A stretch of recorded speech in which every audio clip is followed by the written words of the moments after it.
કોઈ પણ પ્રશ્ન ઉભો થયો તો મજા જુઓ તમે. આ કેટલો સરસ સંબંધ છે આમ જોવા જાવ તો. 5:30 આવતો એક ફોન, કેટલો બ્યુટીફુલ ફોન છે. દરેક માણસને, અને પતિ માત્ર આ વિશે અકળાય છે, કંટાળે છે. શું જોઈને તું મને રોજ 5:30 ફોન કરે છે? હું કામની વચ્ચે હોઉં છું. પણ એક વાર એવો વિચાર કરો કે જ્યારે આ ફોન નહીં આવે, જો અચાનક, તો શું થાય? અચાનક જ એ માણસમાંથી મોબાઈલ નંબર બની જાય તો શું થાય? એવો નંબર કે જેના પરથી હવે ફોન નહીં આવે તો શું થાય? એવી જ રીતે ઘણી પત્નીઓ ફોન ઉપાડતી નથી. પર્સમાં ફોન હોય, પછી પર્સ પાછું મોટી પર્સમાં હોય, પછી એની ઉપર પાછી 2 વસ્તુઓ હોય. એટલે મારો દીકરો મને ઘણી વાર કહે છે કે તારા પર્સમાં આમ અંદર ઉતરીને આમ શોધવું પડે, દરિયામાં શોધીએ ને એવી રીતે. એટલે એવી સ્થિતિમાં ઘણી વાર પતિ ગુસ્સો કરે કે ફોન નથી ઉપાડતી તું. ત્યારે પત્નીને બહુ ગુસ્સો આવે કે અરે ભાઈ તું કઈ નવરી હોઉં છું. એ ગુસ્સો નથી, એની કાળજી છે, તમારા માટેની ચિંતા છે. ફોન નથી ઉપાડતી તો શું થયું હશે એવો ખરાબ વિચાર પહેલા આવે છે. જેને આપણે ખૂબ ચાહતા હોઈએ એને વિશે હંમેશા ખોટો વિચાર પહેલા આવે. સંતાન સમયસર ઘેર ન આવે તો માને શું થાય છે? મજા કરતો હશે? ના. શું થયું હશે? જે ચિંતા કરે છે, જે કાળજી કરે છે, જે સ્નેહ કરે છે, એ ગુસ્સો કરે છે ને એ ગુસ્સો સ્વીકારવાની આપણી ફરજ છે.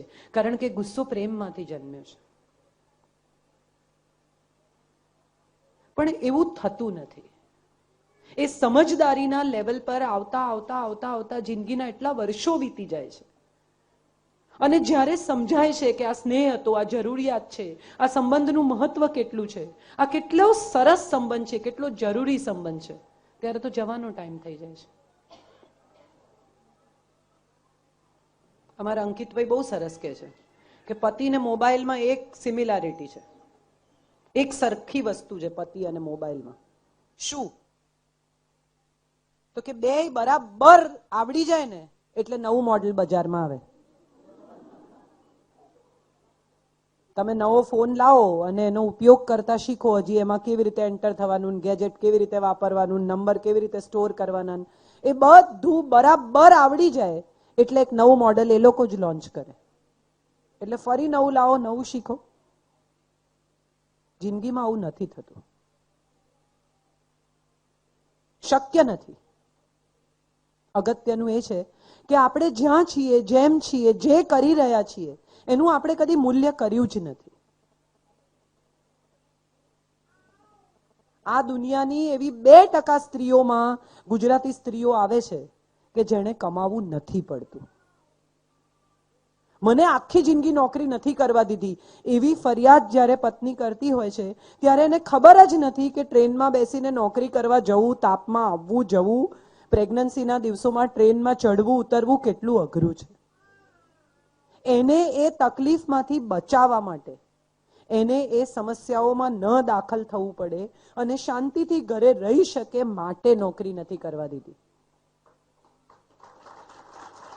એને માટે જે બીજું કરવું પડે એ બધું કર્યું છે પતિએ. 2 નોકરી કરવી પડે તો 2 કરી છે, વધારાના નામા લખ્યા છે, ધંધો અને નોકરી સાથે કર્યા છે. પણ તને તકલીફ ના પડવી જોઈએ એ આપણે ભૂલી ગયા છીએ અને યુદ્ધે ચડ્યા છીએ સમોવડા થવા માટે.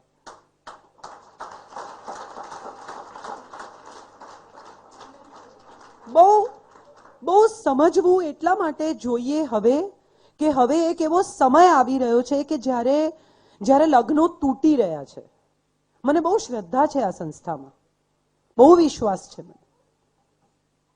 અને મને એટલા માટે આ સંસ્થામાં વિશ્વાસ છે કારણ કે આ દેશમાં 2 લોકો સાથે ઘરડા થવા માટે લગ્ન કરે છે. એકબીજાનો હાથ પકડીને જ્યારે 2 જણા ટેકે ટેકે ચાલી શકે ત્યાં સુધી એકબીજાની સાથે જીવવું, એવું નક્કી કરીને લોકો લગ્ન કરે છે. અહીંયા લગ્ન દેહ માટે નથી થતા, આત્મા માટે થાય છે. શરીરના સંબંધો નથી આ. હિન્દી સિનેમાએ પહેલી રાતના દ્રશ્યો એવા ચગાવી ચગાવીને આપણને બતાવ્યા છે કે આપણને લાગે છે કે આ જ સત્ય છે, શરીર જ સત્ય છે. આપણે ટેલિવિઝન બધા જ હવે તો 8:30 થી 11:30 નો ટાઈમ આપણો બહુ બિઝી હોય છે. એ દરમિયાનમાં મહેમાન આવે તો પણ આપણે કહીએ કે બેસો કરીને બધા સામે જુએ. આપણને મહેમાનની સામે જોવાનો ટાઈમ નથી હોતો. એ સ્થિતિમાં ટેલિવિઝનની એડ બધી યાદ કરી જુઓ, જેટલી જાહેર ખબરો આવે છે એટલી. પાતળા થાઓ, લાંબા થાઓ, ઊંચા થાઓ, ગોરા થાઓ, લીસા થાઓ, વાળ કાળા રાખો, સુગંધ સારી વાપરો, આ જ વાતો આપણા મગજમાં ઠાંસી ઠાંસી ઠાંસી ઠાંસીને ભરવામાં આવે છે.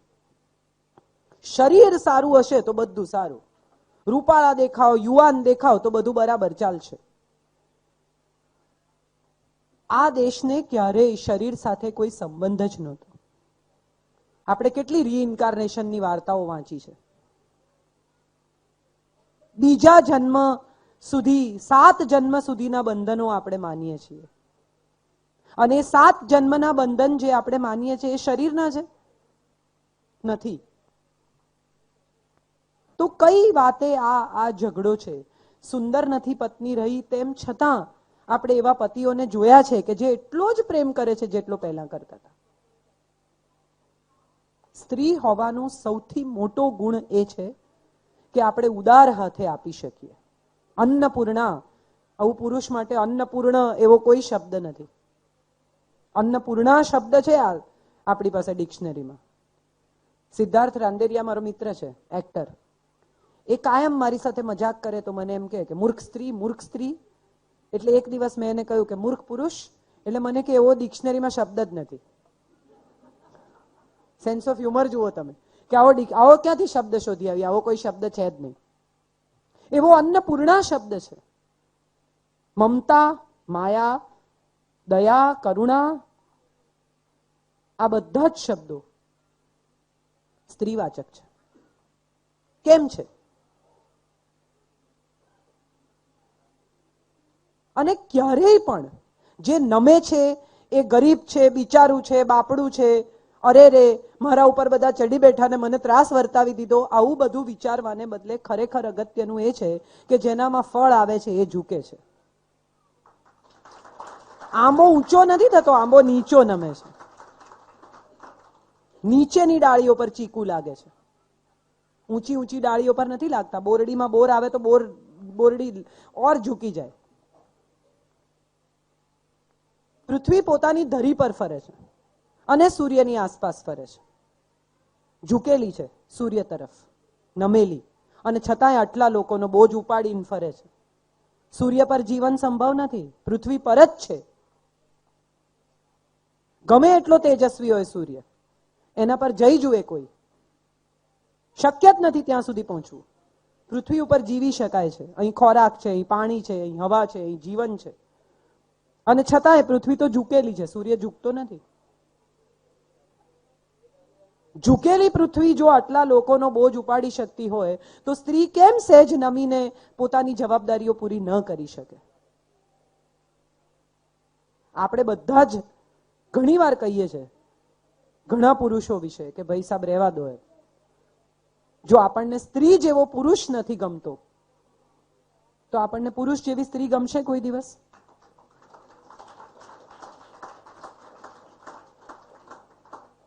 રુજુતા, સુંદરતા. હું તો ઘણી વાર જયભાઈ મને કહે કે સ્ત્રી દાક્ષણ્ય એમ, તો હું તો કહું કે આ પ્લીઝ મારી બેગ ઉપાડ લો, મને તો બહુ આનંદ થાય. એમાં શું વાંધો? કોઈ આપણને સ્ત્રી તરીકે માન આપે છે તો શા માટે એ માન નહીં લેવાનું? શું સાબિત કરવાનું એ માન નહીં લઈને? એ સન્માન નહીં સ્વીકારીને આપણે સામેની વ્યક્તિનું તો અપમાન કરીએ જ છે, આપણા અસ્તિત્વનું પણ અપમાન કરીએ છીએ. જન્મ આપવાની તાકાત આપી છે આપણને ઈશ્વરે, પોતાની બાજુમાં બેસાડ્યા છે, લગોલગ. જીવમાંથી જીવ છૂટો પાડવો એ કઈ સહેલી વસ્તુ નથી. અને દુનિયાભરમાં જ્યાં જ્યાં સ્પીશીસ છે ત્યાં બધે જ માદા જ ત્યાગ કરે છે. મરઘી ઈંડા પર બેસે તો દિવસો સુધી એને કંઈ ખાવાનું મળે નહીં તો વજન ઉતરી જાય છે મરઘીનું. ચણ લાવીને પોતાના બચ્ચાને ત્યાં સુધી ખવડાવે છે જ્યાં સુધી બચ્ચું ઉડતું ના થાય. શિકાર કરતા સિંહણ શીખવે છે. આ કોણ કરે છે? સિંહણ તો કહેતી નથી કે હું કેમ કરું, મારે તો સિંહ સમો વડા થવું છે. આપણે બધા જ કુદરતે બનાવેલા સુંદર તત્વો છીએ. જ્યાં ઊભા છીએ, જે કરી રહ્યા છીએ, એ આપણને અસાઇન કરેલી એક જોબ છે. નારિયેળ તોડીએ તો એમાંથી પાણી જ નીકળે, એમાંથી કેરીનો રસ ન નીકળે. ચીકુનો રંગ બ્રાઉન જ હોય, પિંક ના હોય, ને સ્ટ્રોબેરી પિંક જ હોય. આ કુદરતે બનાવેલી સુંદર રચનાઓ છે.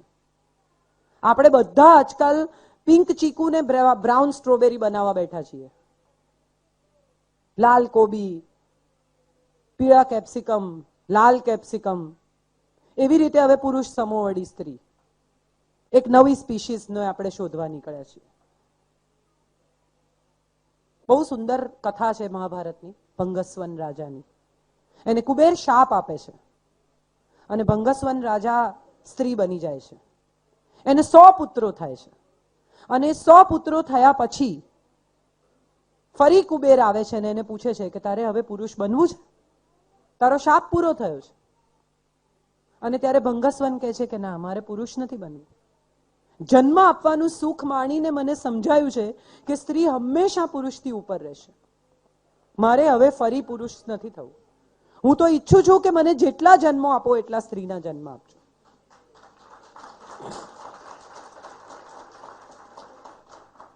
તકલીફ એ થઈ છે કે આપણે આપણી જાતનું ગૌરવ કરતા ભૂલી ગયા છીએ. જે લોકો સ્ત્રીને અબળા સમજે છે એનાથી વધારે નબળા કોઈ નથી. અને દુઃખની વાત એ છે કે સ્ત્રી જ પોતાને અબળા સમજવા માંડી છે. આપણે આપણી દીકરીને એમ કહીએ છીએ કે તું અમુક પ્રકારના કપડાં પહેરીને બહાર નહીં જા, કારણ કે લોકોની દ્રષ્ટિ સારી નથી. આપણે આપણી દીકરીને એવું કેમ નથી શીખવતા કે તારી આંખમાં એટલું તેજ હોય કે તને કોઈ હાથ તો શું લગાડી જાય. આ આપણે નથી શીખવતા. ગુજરાતની સ્ત્રીઓ સેફ છે એવી બધે જ વાત છે. રાતના 2 વાગે છોકરી એકલી ફરે તો વાંધો નહીં, આમ તેમ, ગુજરાતમાં કઈ પ્રોબ્લેમ નથી. એનું કારણ ખરેખર ગુજરાતની સ્ત્રી છે, ગુજરાતની પોલીસ છે? એનું કારણ ગુજરાતના પુરુષો છે. જે સ્ત્રીને છેડતા નથી. ગુજરાતનો પુરુષ ઘરમાં એ રીતે ઉછરે છે કે એને એવું શીખવાડવામાં આવે કે બહેનનું સન્માન કર, માની સાથે આવી રીતે ન બોલાય. આપણે ત્યાં હજી એ સંસ્કાર જીવે છે. આપણે ત્યાં આજે પણ પુત્ર વધુ કહેવાય છે. જે પુત્રથી વધુ છે એવી પુત્ર વધુ, કુળ વધુ, જે કુળને વધારે છે એવી વધુ. આ આપણા શબ્દો છે. આપણે ત્યાં આજે પણ સ્ત્રીનું સન્માન એ રીતે કરવામાં આવે છે. વહુ પરણીને આવે તો એના કંકુ પગલા કરાય છે. આપણે અનાજને ધક્કો નથી મારતા, આપણે કંકુ પગલા કરાવીએ છીએ. આપણા દેશમાં અને આપણા રાજ્યમાં સ્ત્રીનું સન્માન ખૂબ અગત્યનું છે. નજીક લઉં, પાછળ સંભળાતું નથી. ધ્વનિબેન કહે છે અહીંથી, આગળથી કહે છે કે પાછળ સંભળાતું નથી. જુઓ, આ સ્ત્રી છે.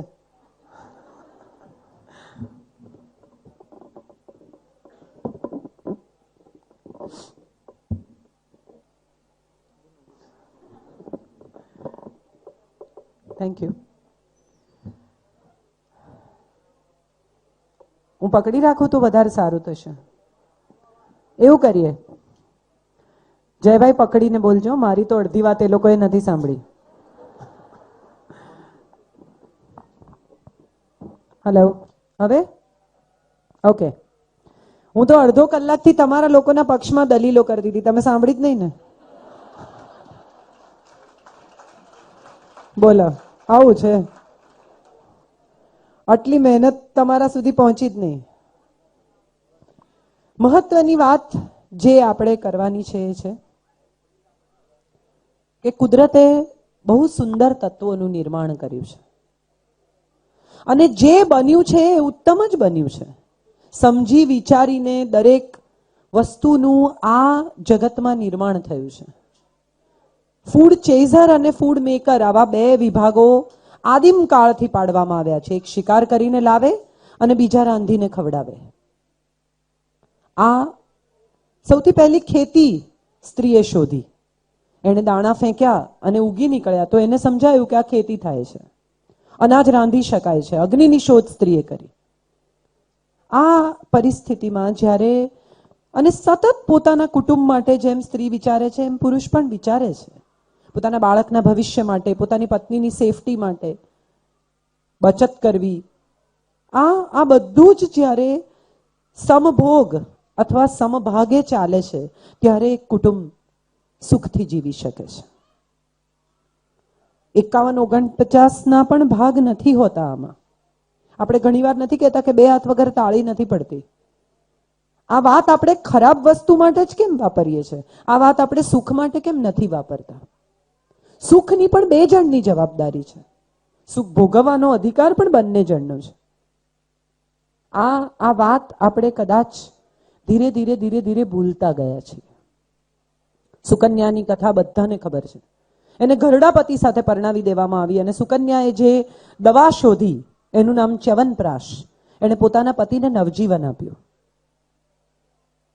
ઘરડા બીમાર પતિને સાજા કર્યા એ સુકન્યા. અપાલાએ તપ કરીને સૂર્યમાંથી ઉર્જા મેળવીને પોતાના શરીરના ડાઘ દૂર કર્યા. આ કથાઓ એમનેમ નથી કહેવાઈ. નહીં ખબર દ્રૌપદી ખરેખર કૃષ્ણએ આવીને ચીર પૂર્યા હશે કે નહીં. હું તો હંમેશા એવું માનું છું ને જેટલું મેં વાંચ્યું છે એના પરથી એવું સમજી છું કે એનામાં એટલું બધું તેજ હશે કે દુશાસન એના કપડાં ખેંચી જ નહીં શક્યો હોય અને લોકોએ એને ચમત્કારનું નામ આપી દીધું હશે. આ વાત બહુ અગત્યની છે. બળાત્કારો થાય છે એનું એક કારણ કદાચ એ પણ છે કે બળાત્કારના સમયે એક સ્ત્રી હિંમતથી એનો સામનો કરી શકતી નથી. એ ડરી જાય છે. બાવડામાં બળ હોય એ જરૂરી નથી, હૃદયમાં હિંમત હોવી જરૂરી છે. અને આપણે જ્યારે આ નવા સમયમાં દાખલ થયા છીએ, નવા વસ્ત્રો પહેરતા થયા છીએ, એકલા પ્રવાસ કરતા થયા છીએ, ત્યારે બહુ જ અગત્યનું એ છે કે આપણે આપણી જાતને સાચવતા શીખીએ. બીજા પાસેથી સુખની આશા રાખીશું તો એને દુખી કરવાનો અધિકાર આપી જ દઈશું. ઓટોમેટિક મળી જાય છે એને અધિકાર. આપણું સુખ આપણા પોતાના હાથમાં છે. આપણી સલામતી આપણા પોતાના હાથમાં છે. અને કોઈની પણ સાથે યુદ્ધ કરવાથી આપણને સન્માન મળે છે, સ્વમાન મળે છે, સલામતી મળે છે. આપણે અમુક લોકોને પાઠ ભણાવી દઈશું, આપણે સીધા કરી નાખીશું. આ બધા વાક્યો જ્યાં પણ જે પણ બોલતું હોય એને ખરેખર સમજવાની જરૂર છે કે ઈશ્વરે 2 ફાડિયા રચ્યા છે. જેમ ચણાને તમે તોડો ને એમાંથી 2 નીકળે તો જ આખો ચણો બને. દ્વિદળ છે, દંપતી કહેવાય છે પુરુષ અને સ્ત્રી. એકમાંથી બીજાનું સર્જન થયું છે. કેટલી મજાની વાત છે કે આદમની પાંસળીમાંથી ઈવ બનીને ઈવે જે સંતાનને જન્મ આપ્યો એ પુરુષ છે. ઈશ્વરે પણ આ કેટલું સરસ ગોઠવ્યું છે. આજે જ્યારે આટલી બધી સ્ત્રીઓ ભેગી થઈ છે અને એક નવી જ દિશાનો વિચાર કરી રહ્યા છે ત્યારે મારે એવું કહેવું જોઈએ કે સ્ત્રી હોવું એ ગૌરવ છે. આપી શકવું એ હિંમત છે. માફ કરી શકવું એ આવડત છે. સ્નેહ કરી શકવો એ તાકાત છે. માફ કોણ કરી શકે? જેનામાં સજા કરવાની તાકાત હોય. 3 ફૂટનો 4 ફૂટનો માણસ 6 ફૂટના માણસને એમ કહે ને કે જાઓ મેં તમને માફ કર્યા તો એ કોમેડી દ્રશ્ય છે. પેલો એ હસીને જતો રહે કે બહુ સરસ હો ભાઈ, તમે મને માફ કર્યો, એ સારું કર્યું. ગાંધીજીએ કહ્યું છે કે અહિંસા નિર્બળ માણસનું હથિયાર નથી. લાઠી રાખતા હતા પણ ફટકારવા માટે નહોતા રાખતા. જરૂર પડે તો ઠોકી દેવી એટલા માટે નહોતા રાખતા. અહિંસા એ નિર્બળનું હથિયાર નથી. અહિંસા એનું હથિયાર છે જે હિંસા કરી શકે છે પણ કરતો નથી. માફ એ કરી શકે જે સજા કરી શકે છે પણ કરતો નથી. પાવર એ સામેનાને દબાવી દેવામાં, કચડી નાખવામાં, પ્રૂવ કરી દેવામાં નથી. પાવર તો એમાં છે કે તમે સંયમ રાખીને નહીં બોલવાનું ન બોલો. આપણે બધા જ જ્યાં નથી બોલવાનું ત્યાં બોલીએ છીએ અને જ્યાં ચૂપ રહેવાનું છે ત્યાં વધારે બોલીએ છીએ.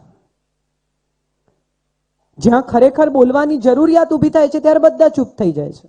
આટલા બધા સ્કેમ આ દેશમાં થઈ રહ્યા છે. નારી શક્તિ જો ખરેખર હોય અને જો એમ્પાવરમેન્ટ હોય તો 49% વોટ સ્ત્રીઓના છે. કેટલી સ્ત્રીઓ વોટ આપીને સરકાર બદલવા માંગે છે? અગત્યનું છે. શક્તિ માત્ર પુરુષ સાથે ઝઝુમવામાં નથી. શક્તિ બીજી ઘણી જગ્યાએ વાપરી શકાય એમ છે. ઘણી સ્ત્રીઓને બાળક નથી હોતું ત્યારે અફસોસ કર્યા કરે. એ સ્ત્રીઓ કેમ અનાથ આશ્રમમાં જઈને એ બાળકોની માં નથી બનતી કે જેને ખરેખર માની જરૂર છે? આ અભાવ જેને છે એને આપી શકવાની આવડત બહુ અગત્યની છે. અને આ જ્યાંથી આવ્યું છે એ આપણા પૂર્વના, આપણી સંસ્કૃતિના, આપણા દેશના મૂળ છે. સાડી પહેરવાથી, ઝૂકી જવાથી, સોરી કહી દેવાથી, માફ કરી દેવાથી, કોઈનું ધ્યાન રાખવાથી, ઘરના તમામ સભ્યોનું સુખ જોવાથી આપણે નાના નથી થઈ જતા. આ એ જ કરી શકે છે જેનામાં શતાવધાની હોય. આપણે કેટલી બધી સ્ત્રીઓને ઓળખી છે કે આમ ફોન હોય, રોટલી વણતી હોય, પતિનું ટિફિન ભરતી હોય, એમાં વચ્ચે કુરિયર આવે તો સહી પણ કરી આપે, એમાં વળી દીકરાની બુક પણ શોધી આપે, એમાં સાસુનો ટુવાલ પણ મૂકી આવે અને ફોન ચાલુ જ હોય. ભલે મમ્મીનો એનો વાંધો નહીં.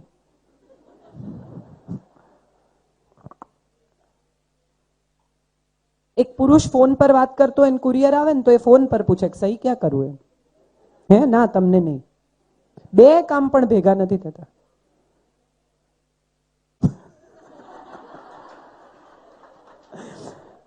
જો એમને પૂછો હું શું બોલી, એ લખતા હતા.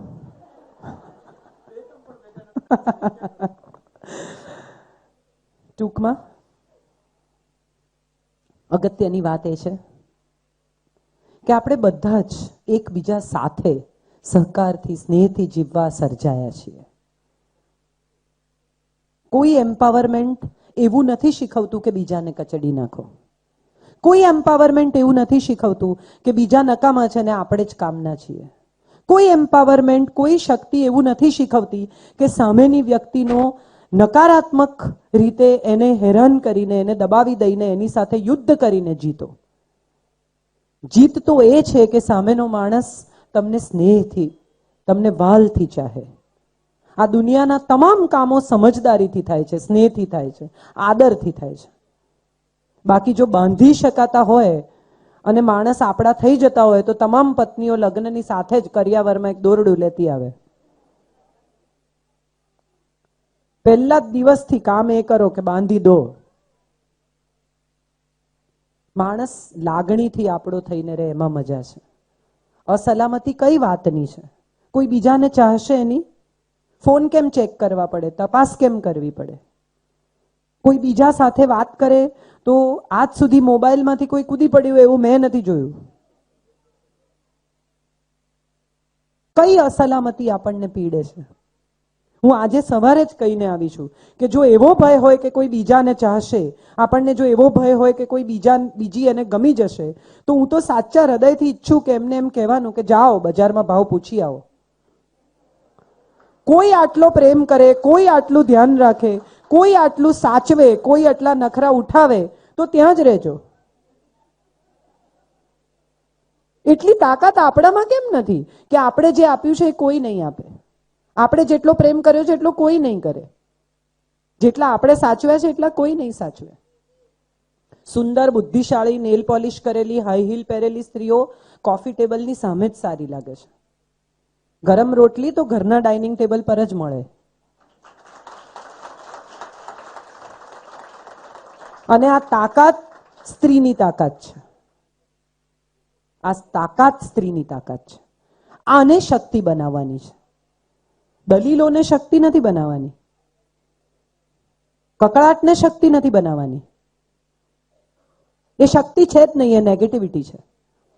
ગમે તેમ બોલીને આપણી જાતને જો સાચી સાબિત કરી શકતા હોઈએ તો આ દુનિયાના યુદ્ધો બધા આ લોકો હિન્દુસ્તાન પાકિસ્તાન વાળા સામ સામે ઉભા રહીને એકબીજાને એટલું ખરાબ બોલત અને નક્કી કરી લેત કે આમાંથી કોણ સાચું.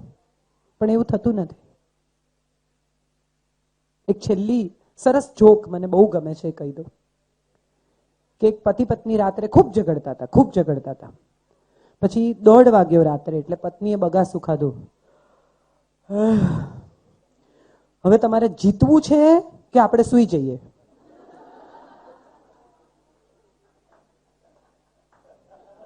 પાડી શકાય, તાળી પાડી શકાય, કઈ વાંધો નહીં. એક પતિ મોડી રાત્રે ઘરે આવ્યા એટલે પત્નીએ નક્કી કરેલું કે આજે હું નહીં ઝઘડું. એટલે એને બારણું ખોલી અને કહ્યું કે આઈ લવ યુ. એટલે પતિએ કહ્યું હમણાં ફ્રીજમાં મૂકી દે, હું સવારે ખાઈશ.